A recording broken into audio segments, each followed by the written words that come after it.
Halo semuanya, saya Tina Kewiartati. Kali ini akan lanjut mereview buku Yogianto yang berjudul Analisis dan Desain Sistem Informasi. Kali ini saya akan membahas bab 3, yaitu kebijakan dan perencanaan sistem. Di mana kebijakan dan perencanaan sistem ini adalah tahap pertama dalam siklus pengembangan sistem. Waktu lalu saya pernah menjelaskan pada bab 2 siklus pengembangan sistem. Oke. Nah, ini siklus pengembangan sistem yang terdiri dari 6 langkah. Nah, sekarang yang akan saya bahas adalah langkah pertama, yaitu kebijakan dan perencanaan sistem. Apa sih kebijakan perencanaan sistem? Seberapa penting? Dan yang harus diketahui, sebenarnya perencanaan sistem itu kalau di bidang akademik seperti metodologinya penelitian sistem. Jadi kita harus benar-benar mengetahui rencananya apa, tujuan dan sasarannya yang dicapai. Oke, kita sekarang lanjut. Kebijakan sistem. Nah, kebijakan sistem ini adalah landasan dan dukungan dari manajemen puncak. Manajemen puncak di sini artinya pimpinan yang tertinggi di perusahaan yang akan dikembangkan sistemnya. Kalau misalnya kita posisinya konsultan, maka kita harus mendapat manajemen puncak. Kalau kita memang bagian dari perusahaan, maka itu adalah persetujuan dari atasan kita sendiri. Tapi kalau sebagai konsultan sistem, kita harus mendapatkan tanda tangannya kalau setuju perusahaan ini akan dikembangkan ke arah sini dengan dasar ini dan dukungannya. Tentunya juga termasuk dukungan keuangan ya. Nah, manajemen puncak kenapa kok mendukung ini kebijakan sistem? Karena manajemen puncak sendiri juga menginginkan meraih kesempatan-kesempatan yang ada. Seandainya sistemnya yang ada itu sudah bagus, tapi karena kemajuan teknologi atau kebutuhan yang ada itu begitu mendesak sehingga sangat bermanfaat kalau mengatakan keuntungan atau itu potensi buat perusahaan untuk memiliki kinerja lebih baik sehingga diperbaiki, dikembangkan untuk meraih kesempatan yang ada bisa, atau sistem yang lama ini sudah banyak kelemahan sehingga perlu diperbaiki. Nah, seperti itu. Nah, perencanaan sistem sendiri itu merupakan pedoman untuk melakukan pengembangan sistem. Jadi, bukan asal bilang sistem ini lemah sehingga, bukan asal bilang kayak gitu, atau ini sistemnya masih manual, dibikin komputerisasi. Jadi, dalam perencanaan sistem itu ada pedomannya dalam mengembangkan sistem dan diharapkan itu untuk menjadikan perusahaan lebih baik, entah meraih kesempatan yang ada ataupun memperbaiki kelemahan yang ada. Contoh yang paling baik adalah saat ini pandemi COVID-19, di mana dunia pendidikan berubah total.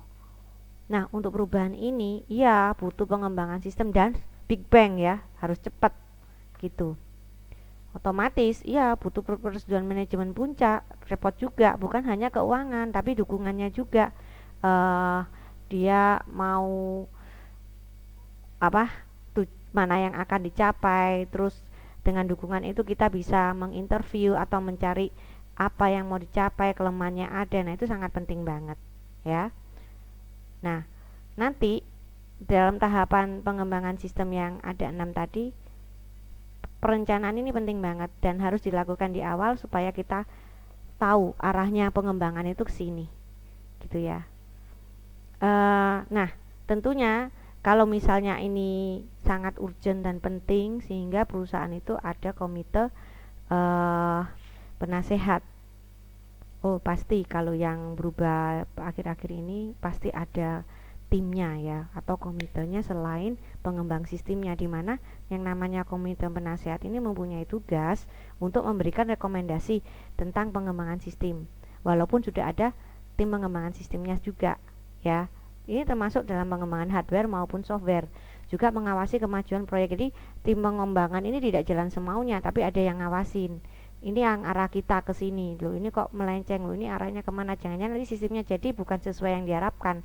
Jadi jangan sampai sudah jadi baru ketahuan nggak cocok. Nah itu juga dinilai kinerja yang dari fungsi-fungsi yang dikembangkan. Misalnya kayak ini pakai Moodle untuk pembelajaran daring, gimana dosennya dalam penyampaian materi atau dalam penilaian tambah terlambat atau tambah menggunakan kesempatan yang ada itu untuk memberitahukan nilainya ke mahasiswa lebih cepat.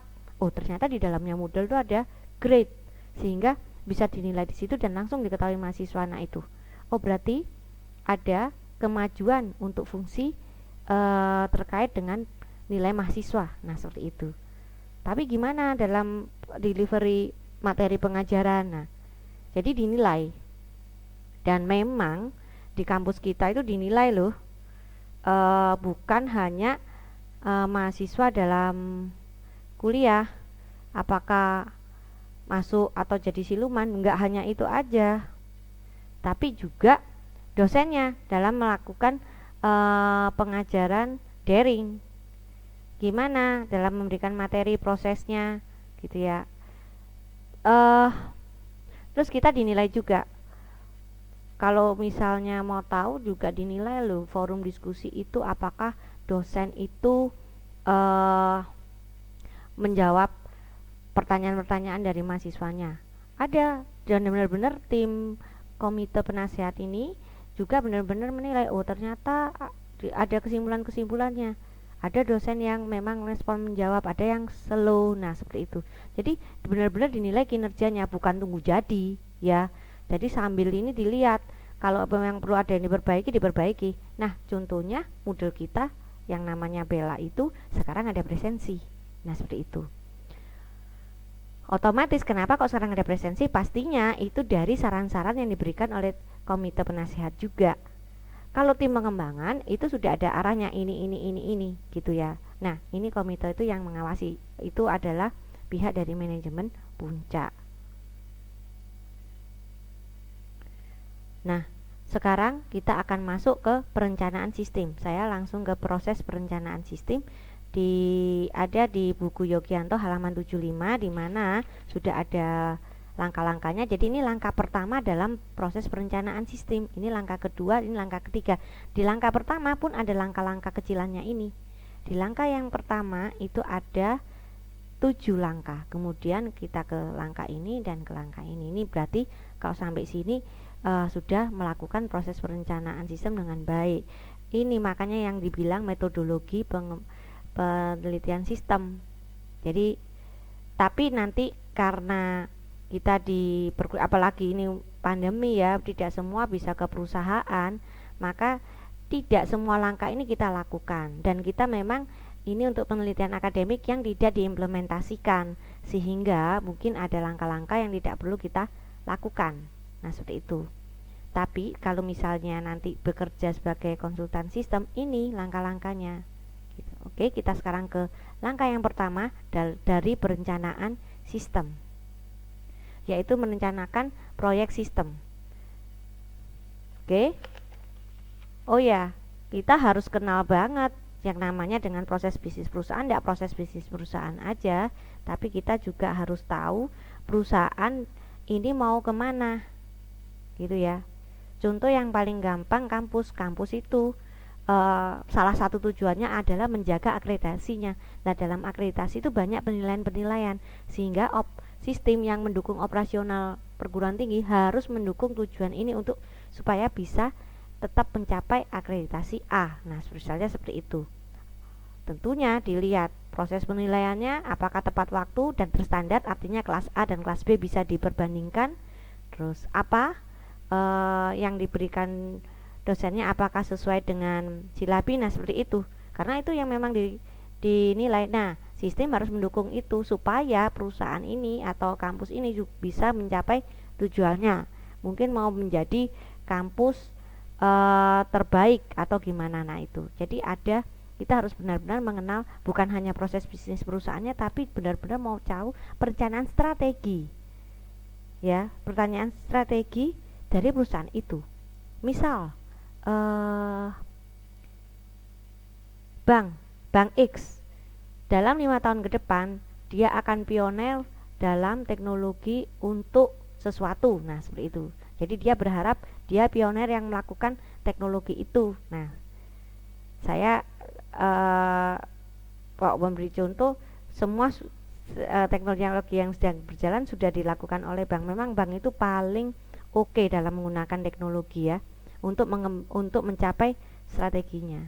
Dan kita bisa melihat bank mana yang sangat adaptif dengan teknologi, ya memang dia posisinya yang paling kuat kali ya. Nah, seperti itu. Kemudian setelah kita itu perencanaan perusahaan ya. Nah, sekarang kita mengidentifikasi proyek-proyek sistem.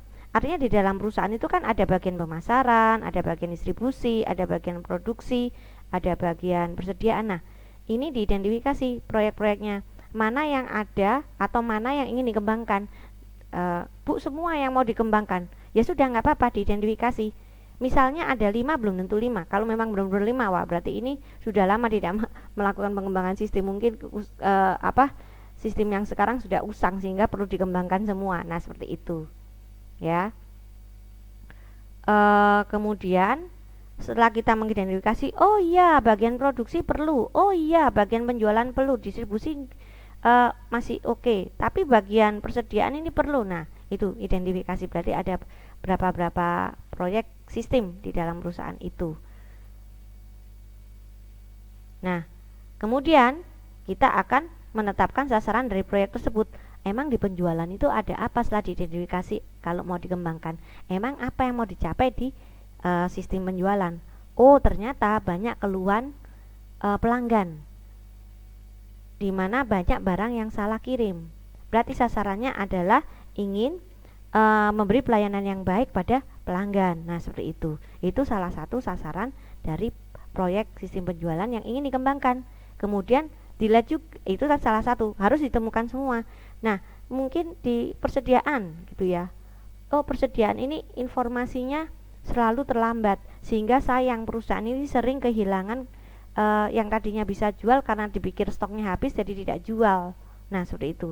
Berarti ada yang mau dicapai, yaitu di dalam sasaran proyek sistem persediaan akan mau dicapai, yaitu bisa menginformasikan persediaan tepat waktu akurat. Nah, seperti itu. Selain sasaran yang akan dicapai, juga ditetapkan kendala. Kira-kira kalau menjalankan ini ada apa ya? Situasi mendukung enggak? Nah, seperti itu. Waktunya jangan-jangan itu memang membutuhkan waktu yang lama. Nah, seperti itu. Atau membutuhkan dana yang besar banget. Nah, seperti sama. Dalam penelitian atau dalam tugas akhir mahasiswa juga dilihat kendalanya.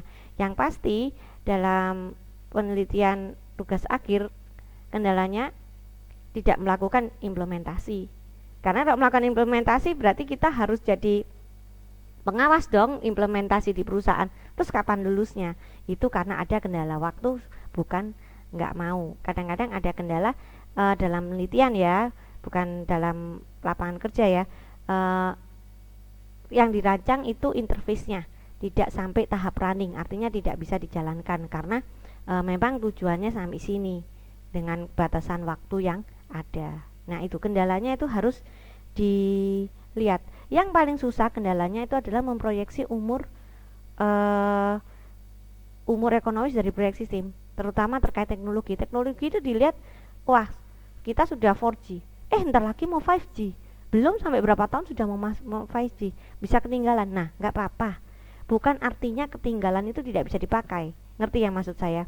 Mungkin walaupun kita dengan 4G itu masih bisa jalan 5 tahun lagi. Iya, memang ntar lagi akan 5G, tapi kita bukan artinya harus jadi 5G. Kalau memang itu bukan kebutuhan perusahaan, ngapain bingung? Nah, seperti itu. Kemudian dari proyek-proyek yang ada, seperti ada sistem penjualan ingin yang dicapai, ada sistem persediaan yang ini yang ingin dicapai.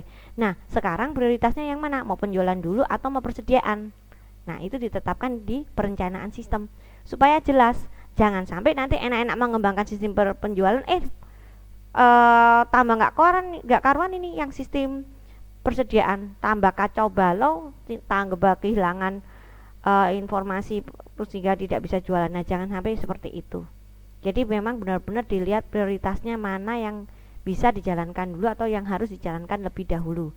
Kalau kita sudah tahu, maka apa yang dibahas tadi, mulai mengkaji tujuan, mengidentifikasi proyek, sasarannya proyek-proyek yang ingin dicapai, juga kendala dari proyek-proyek tersebut, terus mana yang kita pilih untuk dijalankan lebih dahulu, dibuat laporannya. Ingat, kita membutuhkan persetujuan dari manajemen puncak, gitu ya. Tidak hanya dengan lisan, tentunya presentasi dan bentuknya laporan.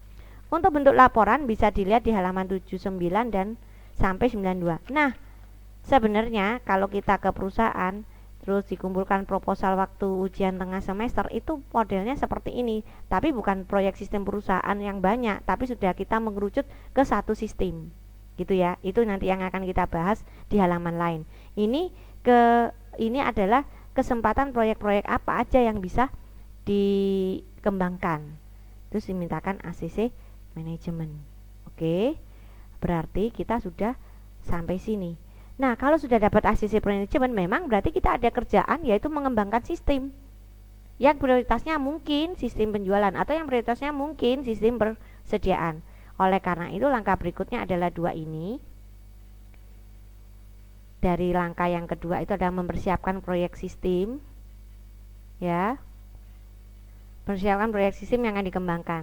Tentunya iyalah kita harus bentuk tim analis, ya, yang untuk menganalisis ini lebih dalamnya, lebih detailnya, ya. Kemudian baru terus kemudian harus diumumkan. Kan sudah dapat manajemen ACC manajemen puncak, iyalah harus diumumkan supaya orang-orang di dalam perusahaan itu tahu kalau ini akan ada proyek yang ingin dikembangkan.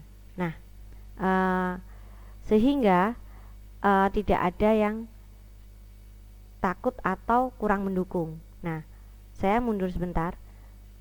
Untuk usulan proyek tadi itu kan proyek-proyek yang ada banyak, misalnya yang mau dikembangkan, ya ada penjualan, ya ada persediaan, mungkin ya ada bagian penggajian, atau juga mau mengembangkan sistem untuk produksi.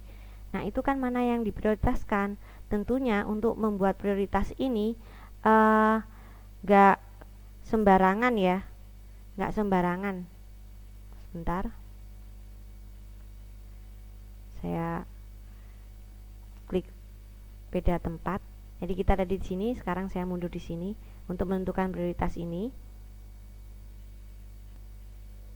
Jadi kita kembali ke langkah yang pertama tadi, merencanakan proyek sistem. Saya akan mengulas tentang prioritas.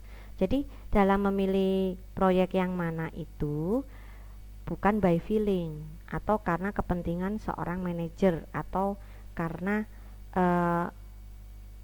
ingin keren-kerenan, nggak bisa. Tentunya ada prioritas-prioritas yang harus diperhatikan. Seperti kalau saya jalankan ini, penghematan biayanya kerasa banget. Nah, itu didahulukan. Atau efektivitas pemakaian sistem itu. Dan kelanggengan. Nah, kelanggengan sistem masa datang itu contohnya ya ini, sekarang pandemi ini yang benar-benar harus fokus pengembangan ke model pembelajaran daring. Terus hubungannya dengan proyek lain yang lain. Oh, kalau saya persediaan dulu, nanti itu akan support ke pengembangannya sistem penjualan, maka harus dikembangkan sistem persediaannya dulu. Terus kebutuhan yang mendesak, kebutuhan siapa yang mendesak, sistem yang mana yang kebutuhannya mendesak. Kalau saat ini yang namanya sistem pembelajaran daring itu bukan kebutuhan mendesak lagi, ya memang harus genting, urgent, sudah level tinggi, nggak bisa dikalahkan. Oh, ini karena mau perlu sistem untuk perbaikan penggajian, waduh itu jauh. Sudah, ini sekarang yang mendesak ini adalah pembelajaran daring. Nah, seperti itu.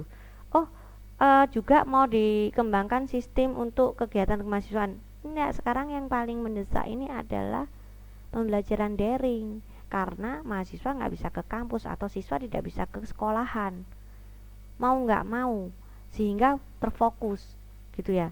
Dan kelihatannya ini akan berhubungan dengan yang lain. Buktinya presensi sekarang diperbaiki, nilai juga sekarang lebih update. Nah, segitu ya. Tapi mungkin ini akan mempengaruhi ke perpus. Mungkin perpus sekarang sudah harus memikirkan e-book, gitu ya, karena ya orang sekarang takut juga ya.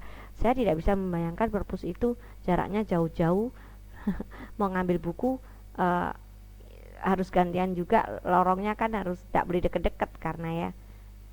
Wah, ke depan memang kita nggak bisa bayangkan kalau ini sudah menjadi kebiasaan hidup. Oke, kita kembali ke topik. Jadi untuk prioritas proyek itu ada hal-hal yang perlu menjadi pertimbangan seperti yang disebutkan mulai penghematan biaya, efektivitas, kelanggengan, hubungan, dan kebutuhan yang mendesak. Nah, dari sini nanti ya ini harus masuk di laporan juga sehingga apa yang kita rencanakan itu benar-benar terdokumentasi dengan baik. Laporannya di halaman 79 dan 92 ya.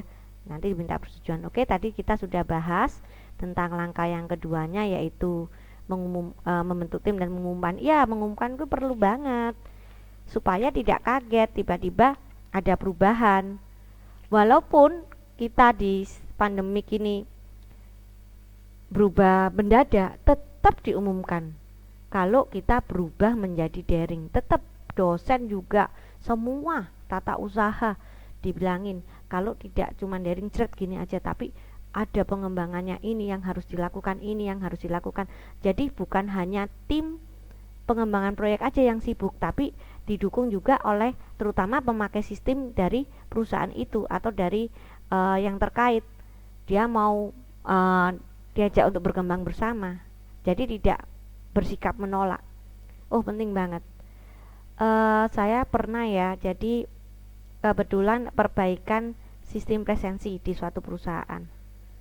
Nah, diumumkan, kalau enggak nanti kaget ketika dari manual diganti ceklok, ganti fingerprint, karena enggak tahu, nanti jangan-jangan minggu pertama pada enggak fingerprint semua gitu ya. Mungkin ada yang menolak. Dulu ada waktu di kampus juga ada mau perubahan, jadi ada bukan menolak, dianya itu mungkin berkendala dengan teknologi informasi ya. Jadi waktu dikasih kartunya itu ndak hilang atau apa, ada aja gitu. Mungkin dia kurang siap untuk menghadapi pengembangan sistem ini, makanya harus diumumkan supaya untungnya itu cuma satu. Jadi kalau dikembangkan ya, dikasih tahu kan semua siap. Untungnya yang nggak siap waktu perubahan fingerprint itu atau perubahan menggunakan kartu itu cuman satu orang. Coba bayangkan kalau sebagian besar karyawan perusahaan, kan sayang, seolah-olah proyek pengembangan ini nanti akan berakhir gagal hanya karena banyak orang yang tidak tahu. Nah, seperti itu. Di pandemi daring ini bukan hanya pembelajaran daring, tapi juga cara ke kampus pun berubah. Nah, seperti itu. Oh ya, ini untungnya diumumkan dan semua tempat memang mengumumkan. Tapi nanti pasti ada perubahan-perubahan, termasuk penggunaan lab komputer. Bayangkan, lab komputer sekarang nggak bisa dong bersebelahan karena aturan protokol kesehatan yang diminta oleh pemerintah ada jaga jarak, apalagi ruangannya tertutup. Nah, seperti itu. Pasti ada. Nah, kalau diumumkan semua support, semua akan support. Dan bahkan mungkin ada karena support nantinya yang tidak terpikir dari tim pengembangan, karena tim pengembangan itu kan bukan yang melakukan, misalnya dikembangkan sistem persediaan, kan bukan tim ini yang menjalani sistem persediaan, tapi ada orang gudang. Nah, kalau orang gudang itu tersupport, dia mungkin akan menyampaikan kebutuhan-kebutuhannya sehingga pengembangan sistemnya semakin sempurna, benar-benar mencapai sasaran yang ingin dicapai oleh perusahaan. Nah, seperti itu. Oke. Kemudian langkah yang ketiga, langkah yang terakhir terdiri dari 4, melakukan studi kelayakan intinya. Oke, kita lihat. Jadi mendefinisikan proyek yang dikembangkan. Tadi beda ya dengan ini. Kalau ini proyek sistem yang perlu dikembangkan di perusahaan, sehingga ada banyak tadi ya. Ada penjualan, ada produksi, ada persediaan. Kalau ini sudah dipilih, kan di sini sudah ada prioritas tadi, akhirnya terpilih kan. Nah, di sini terpilih misalnya sistem penjualan atau terpilih sistem persediaan dengan alasan yang sudah diberikan tadi. Nah, ini bisa nanti dilihat di halaman 101 sampai 128. Nah, itu adalah laporan untuk khusus proyek yang ingin dikembangkan. Jadi misalnya proyek yang ingin dikembangkan yang pertama kali adalah penjualan.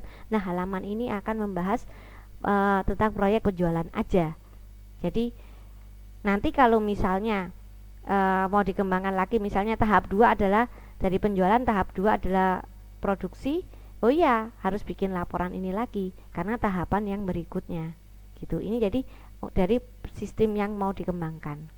Ya, diidentifikasi kembali ruang lingkup dan sasaran yang ingin dicapai khusus proyek sistem itu. Jadi misalnya untuk penjualan, ya khususnya mau capai penjualan. Oleh karena itu dalam tugas akhir sangat penting bab 1 itu, karena di situ jelas banget ruang lingkup yang akan dikembangkan dan sasaran yang ingin dicapai. Terutama jadi latar belakangnya itu tidak harus berisi masalah-masalah ya, termasuk dalam proyek di APS ini. Tidak harus ada masalah-masalah. Ingat, kita boleh mengembangkan sistem untuk meraih kesempatan yang ada. Contohnya kalau berubah menjadi daring ini bukan kesempatan yang ada. Seandainya tidak ada pandemi, kuliah online ini juga suatu kesempatan yang ada, gitu ya. Sebenarnya kita sudah berpikir ke arah situ sebelum ada pandemi COVID, sudah mulai mempersiapkan. Tapi mungkin dengan ada pandemi COVID ini istilahnya kayak kena ceples ya bahasa Jawanya itu.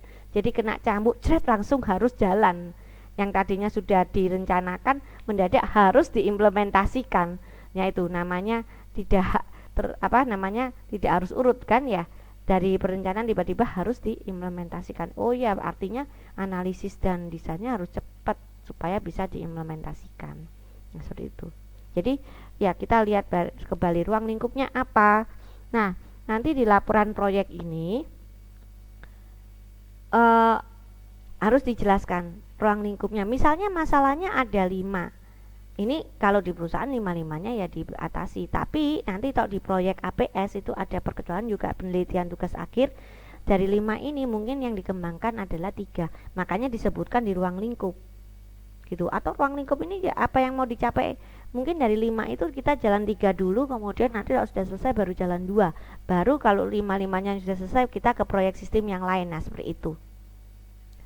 Terus sasarannya apa? Tadi tok penjualan ingin memberi pelayanan yang lebih baik ke pelanggan supaya pelanggan tidak mengeluh karena pengirimannya salah melulu, gitu ya.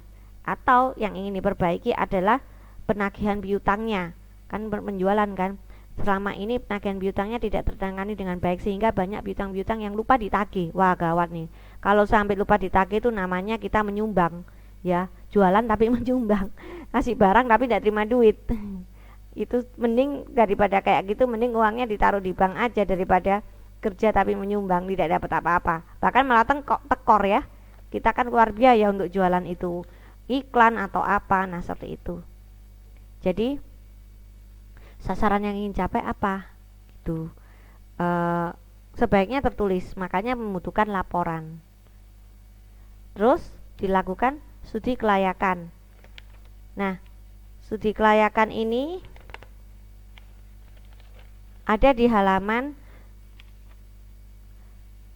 95 dan 94, 95 dan 96 yang akan saya bahas di slide berikutnya. Menilai kelayakan proyek sistem juga itu adalah tahapan dalam langkah ketiga. Itu nanti saya bahas. Kemudian iya, setelah kita melakukan ini tetap harus bikin laporan, walaupun tadi sudah bikin laporan tapi kan tadi laporan awal. Kalau misalnya ini tugas akhir penelitian skripsi atau APS gitu ya, yang tadi, yang tahap pertama itu yang pertama kali ke perusahaan, ternyata ada kemungkinan di sistem persediaan, ternyata ada ini. Nah, akhirnya milih yang mana? Nah, kemudian yang ini adalah laporan dari proyek yang akan dikembangkan, termasuk tercangkup ruang lingkup dan sasaran yang ingin dicapai oleh proyek terkait, sistem terkait itu. Ya, otomatis harus mendapatkan persetujuan dari manajemen. Penting banget gitu ya. Jangan sampai nanti tidak dapat dana. Mending kalau tidak dapat dana. Kalau tekor sudah keluar uang duluan gimana? Gitu ya. Terutama dalam pengadaan hardware. Semuanya harus dibicarakan karena hardware itu juga ada spek-speknya. Nah, seperti itu. Oke. Nah, ini melakukan studi kelayakan. Gimana caranya? Oh iya, harus benar-benar memahami sistem yang lama.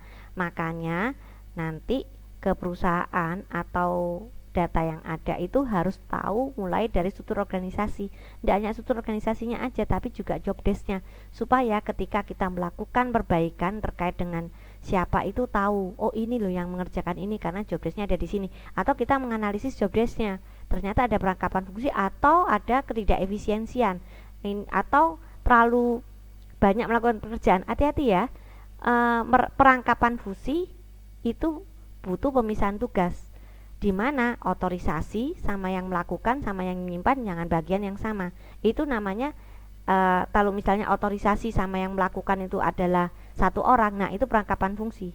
Beda dengan kebanyakan kerja ya. Ini satu orang tapi dia melaksanakan hampir 30% job desk yang ada. Itu namanya bukan perangkapan tugas, tapi itu namanya overload gitu ya. Kalau yang namanya yang dibahas adalah pemisahan tugas, di mana terdapat perangkapan tugas, itu adalah fungsi otorisasi, fungsi pencatatan, dan fungsi penyimpanan ini dijadikan satu, atau fungsi penyimpanan dengan pencatatan itu satu orang. Nah seperti itu baru namanya terdapat perangkapan tugas. Jadi hati-hati ya, bukan artinya dia kerja ngerangkap-rangkap gitu terus dibilang oh ini terjadi perangkapan tugas. Ya ini seringkali salah kaprah di situ, dipikir lo perangkapan tugas itu adalah banyak kerjaan. Bukan ya, bukan itu. Misalnya di bank, si teller ini juga melakukan ini, juga melakukan ini, juga melakukan, tapi yang dia lakukan adalah pencatatan semua. Itu mah namanya bukan perangkapan tugas, tapi overload kerjaan. Yang bahaya itu adalah yang mengasih otorisasi ACC juga yang nyatat. Makanya ada cek kalau yang buat kasir tapi yang tanda tangan atasannya. Nah seperti itu ya. Atau penjualan kredit, sales yang melaksanakan tapi yang otorisasi adalah manajer kredit. Nah seperti itu. Tidak gitu sales jual-jualan terus, dia kan dikejar target komisi, tidak peduli orang ini bisa bayar atau tidak. Nah kejadian ini dicegah sama manajer kredit atau manajer penjualan. Jadi nggak bisa sembarangan jual kredit, nanti nggak bisa ditagih gimana, bengkak di belakang dong. Nah kalau si sales kan kepentingannya komisi, jadi dia kejar target, tidak peduli ini bisa bayar atau tidak. Makanya jangan sampai si sales itu melakukan otorisasi dan pelaksanaan penjualan. Gimana kalau orangnya nggak banyak? Ya harus diatur, bisa ACC dengan mungkin chat, atau akhir hari harus melapor apa yang telah dilaksanakan. Kalau ada yang tidak setuju segera dihubungi pelanggannya. Nah seperti itu. Jadi harus ada pemisahan tugas untuk otorisasi, pelaksanaan, dan pencatatan. Nah kita harus tahu sistem yang lamanya gimana gitu ya. Tidak harus mencari kelemahan, terus kalau ada kelemahan ya tidak, kita cari kesempatan yang perlu dikembangkan. Nah seperti itu. Ada kelompok yang ke saya agak bingung karena perusahaannya, proses bisnisnya itu jasa ya. Jasa itu tidak seribet dagang, apalagi manufaktur. Nah hati-hati, jangan dicari-cari kesalahannya. Kalau memang nggak ada, memang prosesnya simple sehingga dia sudah efektif dan efisien. Nah mungkin itu ada hal yang ingin dicapai yang belum ada di sistem lama, makanya harus ngerti sistem lama ini gimana gitu ya. Tadi struktur organisasi, job desk, prosedurnya. Nah prosedur ini kan di dalamnya ada dokumennya juga harus dilihat formatnya gimana. Kita sih nggak butuh angka, nggak butuh nama-namanya, tapi yang kita butuhkan adalah formatnya gimana, mendukung nggak, ada tempat otorisasi nggak, ada tempat tanggalnya nggak, ada tempat nomor print numbernya nggak. Nah seperti itu. Jadi kita harus benar-benar mengetahui sistem lama itu sedalam-dalamnya, termasuk dokumennya. Terus kalau ada kebijakan, oh ya apalagi kalau membahas sistem penggajian, wah kebijakannya itu harus dicari potongan gaji itu jika kalau terlambat gimana, kalau ngajukan cuti gimana, siapa aja yang boleh ngajukan cuti, karena cuti itu tetap dibayar ya, karena hak karyawan. Beda dengan izin. Nah seperti itu.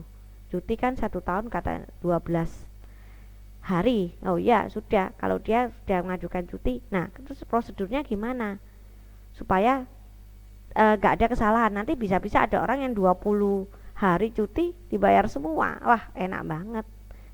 Dari 1 bulan 30 dia bisa cuti atau tidak boleh cuti berturut-turut. Ntar kalau 20 hari diambil sekaligus berturut-turut, dari 1 bulan 30 hari dia cuma kerja 10 hari dong. Makanya cuti itu kan untuk 1 tahun. Nah seperti itu. Jadi harus tahu kebijakannya. Terus siapa yang menghitung, siapa yang otorisasi, jam lembur itu gimana. Nah itu kebijakan dari sistem lama juga harus diketahui. Sama dengan pengembangan pembelajaran daring. Wah banyak yang dirubah. Bukan hanya perkuliahan, cara nguji skripsi juga berubah loh. Kan tidak bisa secara offline, presentasi harus online, pertanyaannya ujiannya juga harus online. Bisa dibayangkan nggak? Mungkin bayangkan yang ujian offline aja sudah deg-degan, apalagi online nih nggak bisa ada gambaran kali ya. Nah seperti itu. Oh ya berubah, kita tetap harus menjalankan, ada berita acaranya, ada laporannya, penilaiannya harus begini, tetap harus berasa seperti offline. Karena ingat, pengembangan itu adalah mendukung kebijakan manajemen termasuk dalam menjalankan operasional kegiatannya sehari-hari. Nah itu, oleh karena itu kita harus benar-benar mengerti kebijakan ya. Jadi tidak hanya pembelajaran tapi juga ngefek sampai ujian skripsi, juga ngefek ke KRS. Nah di KRS kan juga ada kebijakan-kebijakan, nilai D boleh terus, nilai E nggak boleh. Nah itu pengembangan sistemnya juga harus dukung. Dia bisa kalau mengerti. Loh ya pasti ngerti, lo kan yang mengembangkan itu kan tim, bukan dosen, bukan tata usaha, tapi tim yang dibentuk gitu. Apalagi taruh dari luar, dia harus benar-benar mencari sistem lama dari perusahaan ini kayak apa. Nah setelah melakukan pemahaman, kemudian dari sistem yang akan dikembangkan ya, bukan semuanya. Jadi kalau sudah tentukan sistem penjualan, maksudnya sistem penjualan. Kalau sudah tentukan sistem produksi, maksudnya memahami sistem produksi doang ya. Jangan semuanya, nanti ambigu lagi, tidak jelas arahnya. Nah kemudian ditentukan, jadi aku tahu ternyata gitu ya, kebutuhan sistem karena mendadak daring ini presensi, gimana ya mahasiswa tidak hadir terus tanda tangannya nggak ada. Nggak mungkin dong kita tanda tangan paraf di PDF kayak anak kecil aja semua akan bisa melakukan. Tapi kita harus mempunyai cara gimana supaya mahasiswa ini waktu presensi itu benar-benar hadir dalam kuliah online. Nah itu kebutuhannya. Dan kalau bisa sistem yang ngitung tilangannya langsung, wah puji Tuhan itu. Apalagi untuk fakultas yang mahasiswanya banyak, jadi otomatis bisa terhitung dengan Anda presensi, apalagi menggunakan teknologi. Nah itu kebutuhannya.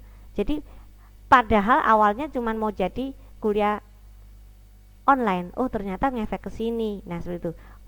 Cara penilaian, sekarang penilaiannya bisa di grade lewat Moodle, bahkan bisa kasih feedback, ini salahnya begini-begini. Kalau dulu mungkin waktu offline cuma coret-coret, kalau dibagi syukur-syukur kita tahu apa yang dicoret dan biasanya sih coret ya, tidak ada komen-komen. Nah sekarang ini bisa dikasih komen, ternyata nomor 1 Anda itu kurang lengkap begini. Nah seperti itu.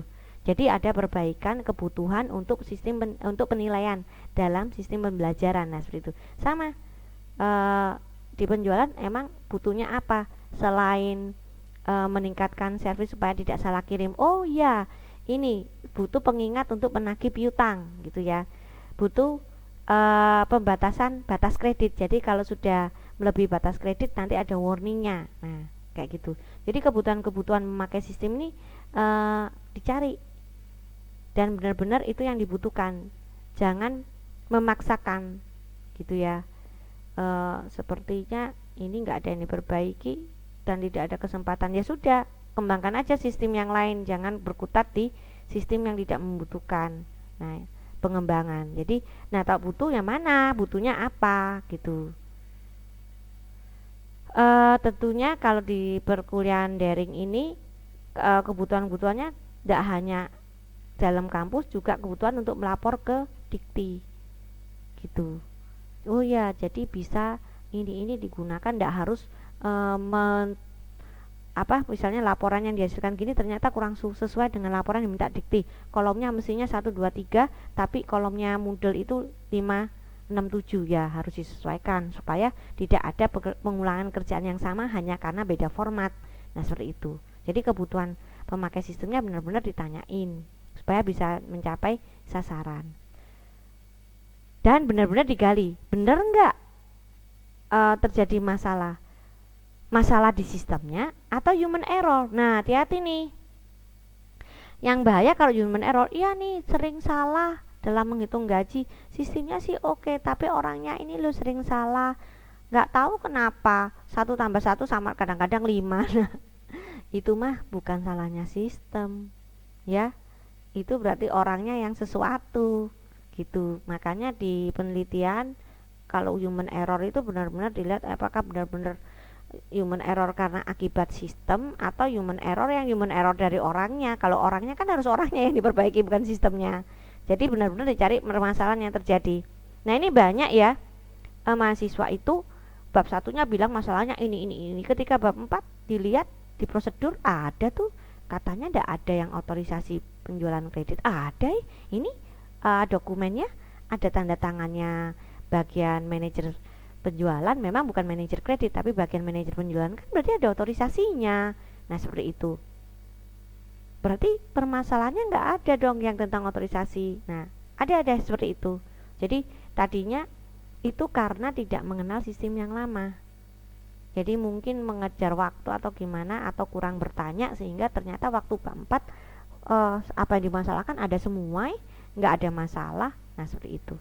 Ada pernah terjadi sampai saya yang bimbing bingung lah, terus yang dibahas apa, semuanya sudah ada. Nah itu oke.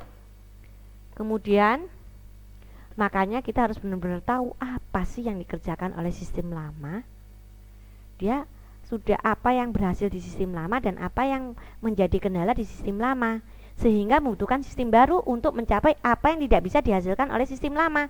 Jangan sampai sistem baru itu sama aja dengan sistem lama, ngapain keluar duit untuk hal begituan. Nah seperti itu. Jadi apa masalah yang ingin dipecahkan di sistem baru yang merupakan kebutuhan dari pemakai sistem, ya.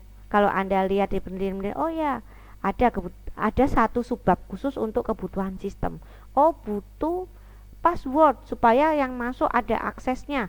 Oh butuh bisa menyediakan laporan tepat waktu. Oh butuh bisa membuat daftar umur piutang. Oh bisa membuat laporan. Nah seperti itu. Juga bisa mengatur batas kredit pelanggan. Nah itu kebutuhannya. Bisa ada warning system untuk waktunya menagih. Nah seperti itu. Atau kalau sistem persediaan ingin mencapai kesempatan yang ada, dimasukkan rumus EOKI sehingga kalau sudah mendekati safety stock harus beli, terus bisa menghitung kira-kira berapa yang harus dibeli. Nah kayak gitu. Tapi misalnya butuh 500, apakah benar-benar yang dibeli 500? Ya itu tergantung lagi sama manajer pembelian. Wah kalau beli 600 nih dapat diskon, dicek juga, beli 600 gimana, diskonnya banyak nih, harganya sama aja dengan beli 400. Ya nggak apa-apa kalau gitu, wong sama aja beli 400 daripada beli 500, ya mending beli 600 seharga 400 kilo. Nah seperti itu ya. Jadi ada kebutuhan yang bisa mengambil keputusan terutama. Oke.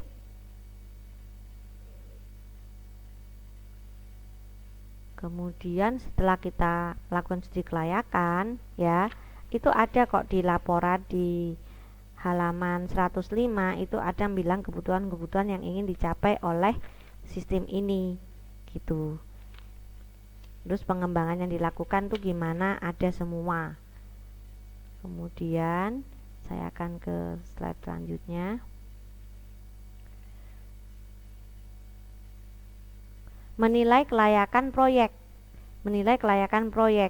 Nah, menilai kelayakan proyek bukan melakukan feasibility study ya. Menilai kelayakan proyek itu kita lihat kelayakan teknik. Kelayakan tekniknya ini ada di pasaran enggak? Kelayakan teknik gitu. Jangan sampai yang kita rencanakan itu enggak ada di pasaran. ya sama aja, nggak bisa beli hardware ya nggak bisa implementasi atau terlalu tinggi dengan kebutuhan. Nah ini yang bisa Anda analisis gimana waktu Anda mau beli laptop, mau beli handphone, kelayakan tekniknya dilihat nggak, oh saya masih pakai yang terkini tapi ternyata terlalu canggih. Nah itu sih namanya salah beli. Tapi jadi jangan sampai hanya melihat ketersediaannya aja, tapi juga dilihat sesuai enggak dengan kebutuhan kita, dengan memperhatikan proyeksi umur teknologi itu ya. Nah itu makanya beli terlalu baru keluar ya hati-hati, beli barang yang lama juga sudah out of date teknologinya, untuk umur proyeksinya penggunaan teknologinya sudah nggak benar, makanya harus direncanakan kelayakannya. Jadi yang dipilih yang mana dan tersedia di pasaran tuh artinya nggak sulit untuk mencari, nggak harus keluar negeri atau kayak apa. Karena apa? Kita juga butuh ketersediaan ahli yang mengoperasikannya. Mungkin karyawan kita bisa di training, tapi kalau trainingnya harus di luar negeri dan ini nah itu kan repot, cari masalah sendiri gitu ya. Apakah trainingnya itu harus semua karyawan di training sekaligus atau bisa perwakilan, nanti perwakilan itu yang mengajari karyawannya. Jadi benar-benar dipastikan bisa dijalankan ini. Nah yang penting juga adalah memeliharanya. Jadi kadang-kadang orang beli tapi lupa cara meliharanya gimana, terus waktu rusak gak ada yang bisa servis. Nah itu gak ada yang bisa waktu servis. Jadi waktu beli pastikan itu memang sudah tersedia dan sudah ada yang menilai. Kayak kita mau download aplikasi free kan Anda lihat reviewnya, berapa jempol, berapa yang like. Nah seperti itu kan aman. Jadi tak tersedia di teknologinya di pasaran gitu, itu amannya kalau apalagi ada yang make dan mereview. Jadi kita tahu gimana ini, layak nggak kita beli. Terus yang mengoperasikan, oh ini bisa karyawan kita, jadi layak secara teknik dan bisa dipelihara. Oke, kelayakan operasi terkait dengan tadi, iya personil kita bisa menjalankan, bisa dengan cara training. Oh ternyata nggak bisa nih, harus rekrut orang. Nah seperti itu, otomatis perusahaan itu ada tambahan keluar gaji, ya kan? Nah seperti itu. Jadi harus dihitung benar-benar, perlu nggak sampai segitunya. Jangan sampai sudah dikembangkan ternyata bingung menjalankannya. Ini ada cerita lucu ya. Jadi kemarin sebelum pandemi itu sempat dikembangkan untuk sidang skripsi. Jadi langsung laporannya dulu itu kita nulisnya manual di kertas, terus dikasihkan ke TU, nanti TU yang ngetik kembali terus ditandatangani. Itu kan terlalu apa namanya, tidak efisien. Karena apa? Mencatat 2 kali. Memang kalau di sistem mencatat 2 kali itu adalah hal yang tidak efisien. Kalau bisa catat sekali untuk banyak pihak. Nah seperti itu. Tapi akibatnya waktu di apa namanya, dijalankan yang baru, jadi langsung tim penguji yang langsung isi di komputer gitu ya. Jadi waktu langsung berubah gaya ngujinya, yang tadinya cuman bawa berkas skripsi sekarang harus bawa laptop nih orang ngujinya. Karena kan kadang-kadang nguji di ruang kelas ini yang tidak ada atau ada komputernya kan dipakai mahasiswa untuk presentasi.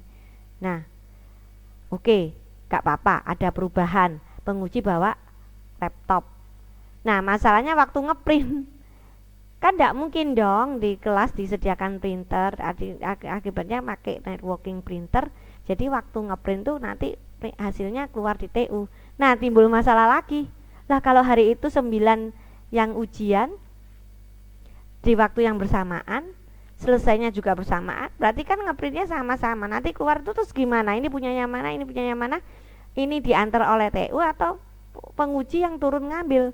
Ya kalau penguji yang turun ngambil syukur-syukur kalau di lantai 3, lantai 2 ya tempat printer TU nya deket. Nah kalau di lantai 4, waduh ya lumayan juga. Itu kalau sama-sama gedung B. Nah kalau ngujinya di gedung D, pernah lo nguji di gedung D untuk ngambil printer perjalanan jauh dong. Nah seperti itu. Jadi dilihat kelayakannya. Waktu berubah ini ya nggak apa-apa sih selama kemampuan personilnya Jadi benar-benar ini diprediksi gitu ya. Mungkin bisa ada cara lain, akhirnya menggunakan student staff, atau nanti ada break time di mana penguji sempat ngambil. Nanti di TU sudah dikasih nama-nama sehingga walaupun 9 barengan itu tahu ini yang punyanya ini yang punyanya ini. Jadi dilihat dari pengembangan sistem kelayakan operasinya memang benar-benar bisa dijalankan atau enggak. Jangan-jangan nanti kendalanya bukan di sistemnya, bukan di softwarenya, tapi kendalanya waktu dioperasikan itu ternyata tambah ribet seperti yang saya bilang tadi. Ternyata ujiannya di gedung D lantai 4, ngeprintnya keluar di lantai 2 gedung B. Ya lumayan sih. Lumayan perjalanan jauh maksud saya. Karena apa? Jadi gini, waktu ujian skripsi itu kan yang diuji 3 anak atau 4 anak. Jadi setelah 1 anak selesai uji, ngeprint, baru bisa lanjut ke mahasiswa yang berikutnya. Jadi bisa bayangkan ya, kalau 3 anak yang uji, berarti turun naiknya 3 kali dong. Gedung D lantai 4 ke B lantai 2 itu harus dijalankan 4 kali atau 4 mahasiswa. Nah, bisa bayangkan ya. Nah, kayak gitu. Bukan tidak bisa dilaksanakan, tapi kan jadi kaget nih, yang tadinya ujiannya tidak kayak gitu tiba-tiba berubah. Waduh, tok kena gedung D bisa males semua, bisa ngomel-ngomel, kepinginnya di gedung B lantai 2 karena deket. Nah, seperti itu akan mempengaruhi operasionalnya. Nah, kalau kayak gitu sih butuh training atau butuh kesiapan mental. Makanya waktu ada perubahan ujian skripsi ini tidak langsung dirubah, tapi diumumkan dulu dan disosialisasi supaya para pengujinya tidak shock gitu ya. Kalau nanti harus ke lantai 4 naik turun 3 kali. Nah, itu makanya yang tadi di langkah kedua mengumumkan itu penting banget. Nanti akan dikembangkan rencananya seperti ini gitu. Nah, terus ada masukan-masukan. Semoga bisa diperbaiki. Karena kan masih dalam pengumuman dan pengembangan. Jangan sampai usulan itu masuk ketika sudah jadi ya. Juga kemampuan dari sistem untuk menghasilkan informasi. Iya, nggak apa-apa lantai 4 ke lantai 2, tapi tidak usah input berkali-kali dan nilai langsung keluar, bisa langsung masuk atau langsung terproses gitu ya. Kesalahan hitung lebih sedikit karena menggunakan tool. Jadi si penguji tinggal masukkan angkanya langsung di rata-rata. Karena waktu ujian itu banyak aspek yang dinilai. Waktu ujian skripsi itu banyak aspek yang dinilai. Presentasinya 20%, skripsinya 40%, ini segini persen. Nah, kalau selama ini kan hitungnya manual gitu. Karena mahasiswa taunya tiba-tiba A atau B. Nah, ini diperbaiki. Jadi sudah ada sistem menghitungnya. Nah, seperti itu. Informasi yang dihasilkan lebih detail isanya dan bisa relevan atau lebih bisa istilahnya diverifikasi, bisa karena ada jejak-jejaknya, ini dari sini hitungannya dari sini. Nah, seperti itu ya. Karena lebih baiknya lebih banyak daripada capek turun lantai 4 ke lantai 2, ya kenapa nggak dijalankan. Nah, seperti itu ya, nggak apa-apa kalau seperti itu. Nah, jadi kemampuan dalam menghasilkan informasinya gimana. Kalau informasi yang dihasilkan itu akurat, tepat waktu, dan relevan, berarti layak ya. Pengendalian dari sistem baru, kita tahulah semua yang waktu model pembelajaran daring yang kemarin mungkin untuk presensi agak lemah, tapi apa boleh buat, itu adalah perubahan yang dadakan. Nah, seperti itu. Jadi ya pasti ada hal yang tidak tercover. Yang dipentingkan adalah kualitas pembelajarannya waktu itu, karena mendadak. Maret tidak boleh ke kampus, Maret akhir harus siap ngajar. Itu gila-gilaan. Maka yang dituntut adalah kualitas server. Nah, itu yang diutamakan. Tapi kan yang penting ada perbaikan. Nah, oleh karena itu pengendaliannya gimana? Sekarang ada pengendaliannya pakai P, dan itu bisa diubah oleh dosennya kalau mahasiswa ini ternyata siluman. Nah, seperti itu. Dan bisa langsung dihitung untuk proses tilang. Ada pengendaliannya. Untuk pembelajaran daring lain perannya. Kalau dosen bisa edit, kalau mahasiswa nggak bisa edit gitu ya. Dosen bisa menilai walaupun masuk belanya bersama-sama, tapi kan fungsinya situ rule-nya peran mahasiswa, saya rule-nya adalah dosen. Nah, seperti itu. Jadi ada pengendaliannya. Nggak bisa mahasiswa menjadi dosen, nggak bisa gitu. Wah, kalau sampai bisa, puji Tuhan ya, mahasiswanya seneng banget kali ya. Nah, jadi pengendalian, oh pakai password. Oh, nanti waktu, jadi kalau dilihat di modul pembelajaran daring itu bisa ketahuan IP device-nya.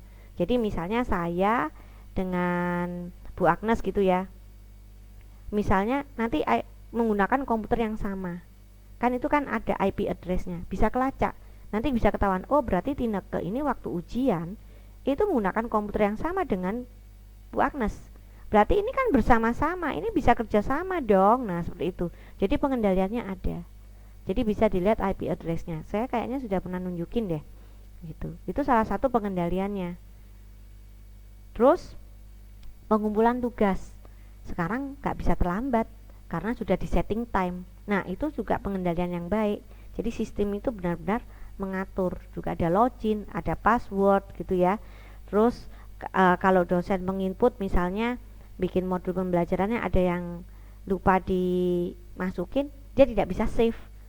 Nah kayak kita ngisi email atau ngisi sesuatu gitu ya, atau kita melakukan Gform, ini wajib diisi, kalau kita lupa isi nggak bisa di save. Nah itu artinya sistem yang baru ada pengendaliannya supaya tidak salah dan efisien. Artinya kita bisa menjadi lebih baik, hemat waktu, tidak mencatat berulang-ulang. Nah seperti itu. Kelayakan jadwal. Kelayakan jadwal itu artinya masuk akal. Kita ngembangkan sistem selama 1 tahun. Pembelajaran daring ini sebenarnya semi tidak masuk akal, tapi di-push akhirnya menjadi masuk akal kelayakan jadwalnya. Gitu ya. Oh benar-benar gila. Benar-benar gila. Mungkin rektor kita itu tidak tidur sebulan mungkin ya. Bukan rektor kita aja, tapi rektor seluruh Indonesia atau seluruh dunia, karena mendadak harus berubah. Nah seperti itu. Dan jadwal tidak layak tapi harus jalan. Nah seperti itu yang repot. Pandemi COVID ini benar-benar gila dan kita harus memberi apresiasi ke kampus kita yang sudah berhasil, walaupun sempat server down, walaupun sempat ada kendala, tapi termasuk bisa jalan. Bayangkan kita hanya dalam persiapan 2 minggu loh, itu 2 minggu harus tiba-tiba siap. Secara kelayakan jadwal sangat tidak layak. Nah itu, tapi harus jalan. Puji Tuhan, apresiasi tuh kampus kita juga kampus yang sudah berhasil menjalankan pembelajaran daring. Nah sama dengan di perusahaan, ini masuk akal nggak setahun selesai? Wah kelamaan, mestinya kayak gini, bulan pertama capai sini, bulan kedua ini. Makanya harus ada penjadwalan memang untuk perencanaan sistem. Jadi sampai tahun bulan kelima harus sampai ke sini. Nah itu, dan itu memungkinkan enggak?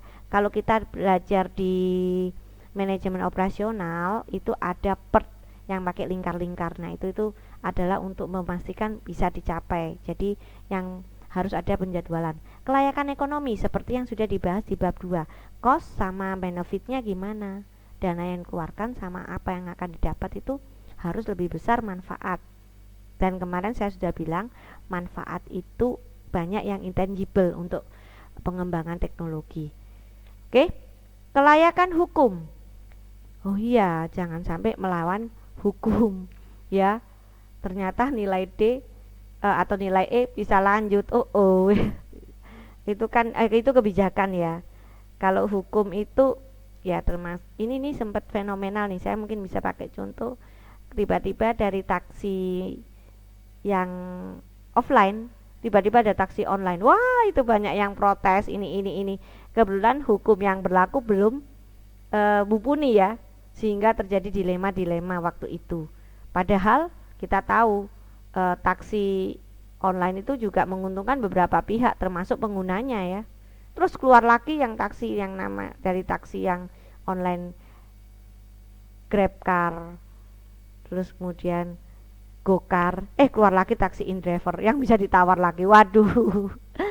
Nah, selama tidak melanggar hukum dan tidak terjadi monopoli itu bisa jalan. Makanya kita harus benar-benar tahu, apalagi kok misalnya kita perusahaannya itu ada di berbagai negara.